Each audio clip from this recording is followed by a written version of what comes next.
আমার মা নেই। আমি হওয়ার পর আমার মা চলে গেছে। আর কি জন্য আমার মা আমাকে রেখে চলে গেছে আপনাদের মাঝে অবশ্যই শেয়ার করব। আমার পুরো ভিডিওটা দেখবেন বা আমার সাথেই থাকবেন। আর যারা আমার পেজটা এখনো ফলো করেন নাই ফলো করে নেবেন। সবাইকে আমার সালাম, আসসালামু আলাইকুম। সবাই কেমন আছেন?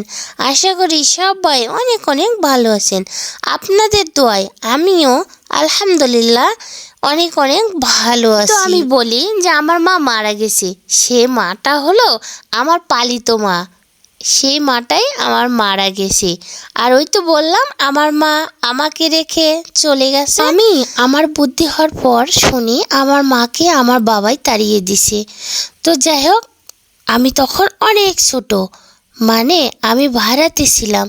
আগের ভাষায় সবাই বলে যে আমি ভাড়াতে ছিলাম, তখন নাকি আমার মাকে তাড়িয়ে দিয়েছে।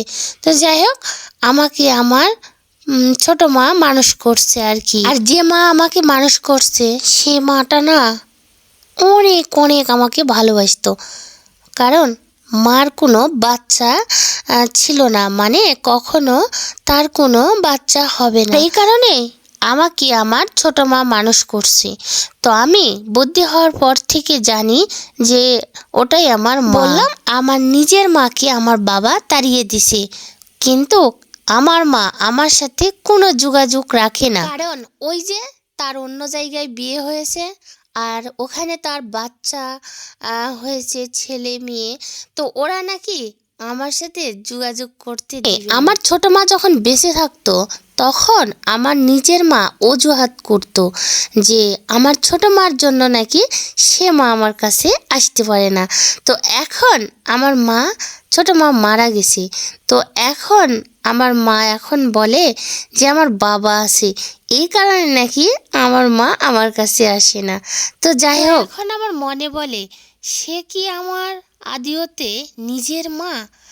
আমার তো বিশ্বাস হয় না একটা মা কখনো যে তার সন্তানের খোঁজ নেয় না, এরকম আমি আমার জীবনে দেখি নাই।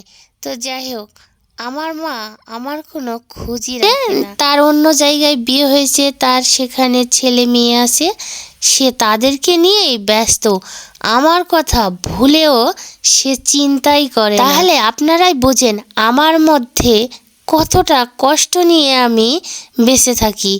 মার ভালোবাসা কখনো পাই নাই। তো আমার কষ্টটা আপনাদের কেমন লাগলো অবশ্যই কমেন্টে জানাবেন। আর আমি না অনেকটাই দুর্বল হয়ে যাচ্ছি।